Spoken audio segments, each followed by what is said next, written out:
मैं आपसे बात करने वाली हूँ अहोई अष्टमी के बारे में। अहोई अष्टमी जो कि हर साल कार्तिक मास की कृष्ण पक्ष की अष्टमी तिथि को मनाई जाती है।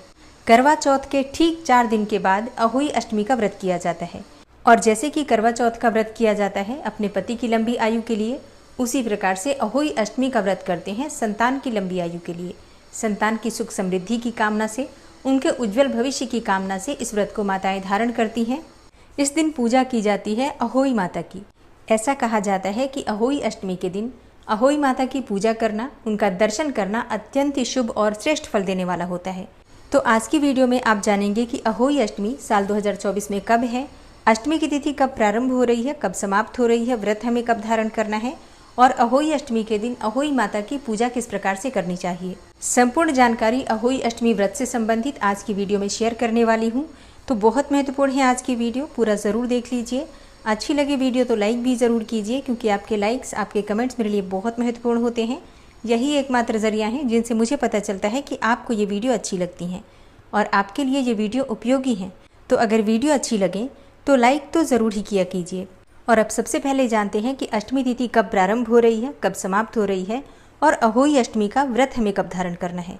देखिए, अष्टमी तिथि प्रारंभ हो जाएगी 24 अक्टूबर को सुबह 1:19 पर और समाप्त हो रही है 25 अक्टूबर को सुबह 1:58 पर। तो सूर्योदय कालीन तिथि के अनुसार 24 अक्टूबर को यानी कि गुरुवार के दिन अहोई अष्टमी का व्रत करेंगे। इस दिन पूजा का शुभ मुहूर्त आपको प्राप्त हो रहा है शाम को 5:42 से शाम 6:59 तक। अहोई माता की पूजा की कुल अवधि आपको प्राप्त हो रही है 1 घंटे 17 मिनट की। अच्छा, अहोई अष्टमी के व्रत में तारों के दर्शन करके तारों को अर्घ्य देकर ही व्रत खोला जाता है। तो तारों को देखने का समय होगा शाम को 6:06 पर। कई स्थानों पर चंद्रमा के दर्शन करके व्रत खोले जाते हैं, तो कई स्थानों पर तारों को देखकर। तो चंद्रोदय का समय होगा रात्रि में 11:55 पर। दोस्तों, अहोई माता को माता पार्वती का ही रूप माना जाता है। ऐसा कहा जाता है कि अहोई माता की जब हम पूजा करते हैं तो ये हमारी संतान को लंबी आयु प्रदान करती हैं और हर प्रकार के संकट से उनकी रक्षा करती हैं। इनकी पूजा करने से महिलाओं की कुंडली में जो कई प्रकार के दुर्योग होते हैं, जैसे कि बंध्या योग या फिर गर्भपात इत्यादि हो जाता है, संतान की असमय मृत्यु, अकाल मृत्यु का योग अगर होता है या फिर दुष्ट संतान योग होता है, तो इस प्रकार के सभी कुयोगों से, दुर्योगों से मुक्ति दिलाती हैं अहोई माता। धार्मिक कथाओं में जो अहोई माता का वर्णन आता है एक शाही के रूप में, एक नेवले के रूप में आता है, जिसे कि एक पौराणिक घटना के प्रतीक के रूप में माना जाता है। कहा जाता है कि प्राचीन समय में एक महिला जो कि अपने पुत्रों की माँ थी, वो एक समय जंगल में मिट्टी खोदते समय गलती से शाही के एक बच्चे को मार देती है। अब इस घटना के बाद महिला को पछतावा होता है और वो तपस्या करके देवी से क्षमा याचना करती है। उसकी तपस्या से प्रसन्न होती है माता और उसे आशीर्वाद देती हैं कि उसकी संतान सुरक्षित रहेगी।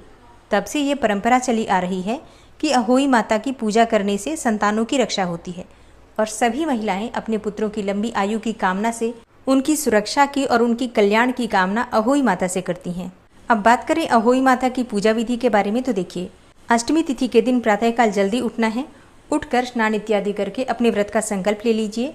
और देखिए, जिस प्रकार से करवा चौथ का व्रत किया जाता है बिना अन्न और जल के, निर्जल और निराहार रहकर, उसी प्रकार से अहोई अष्टमी का व्रत भी निर्जल और निराहार ही किया जाता है।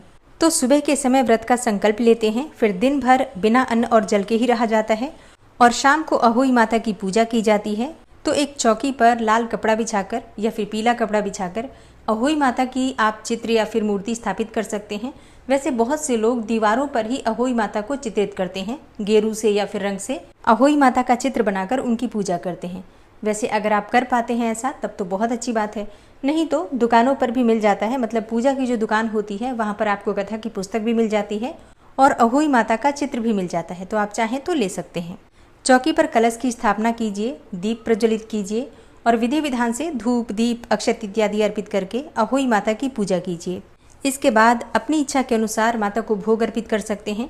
वैसे ज़्यादातर स्थानों में मीठे गुलगुले या फिर पुए बनाए जाते हैं, मिठाइयाँ भी आप चढ़ा सकते हैं, वैसे फल इत्यादि का भोग भी लगा सकते हैं या फिर हलवा, पूरी इत्यादि भी बनाई जाती है। तो देखिए, ये तो क्षेत्र विशेष के आधार पर है, जैसा आपके परिवार में होता है उस प्रकार से आप कर सकते हैं।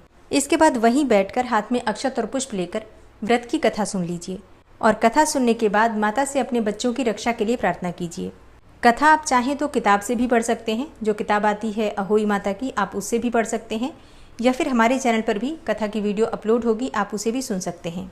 अहोई अष्टमी के व्रत में मुख्य रूप से 8 पूड़ी और 8 पुए का भोग लगता है अहोई माता को, और इस दिन सेई की पूजा भी की जाती है और सेई को हलवा और सरई की 7 सीखें अर्पित की जाती हैं। पूजा करने के बाद अहोई माता की आरती कीजिए, फिर आकाश में तारों को देखकर उनके दर्शन करके अर्घ्य देकर आप अपना व्रत खोल सकते हैं। तो दोस्तों, ये है आज की वीडियो। उम्मीद करती हूँ आपके लिए उपयोगी होगी। अगर आप धनतेरस के बारे में जानना चाहते हैं, दीपावली के बारे में जानना चाहते हैं या फिर रमा एकादशी का व्रत करते हैं तो चैनल पर वीडियो अपलोड हो चुकी है, ज़रूर देख लीजिए। और उम्मीद करती हूँ कि आप हमारे अपने चैनल को सब्सक्राइब नहीं किया है तो आज की वीडियो अगर आपको अच्छी लगे तो चैनल को सब्सक्राइब करके बेल आइकन को ज़रूर प्रेस कर लीजिए।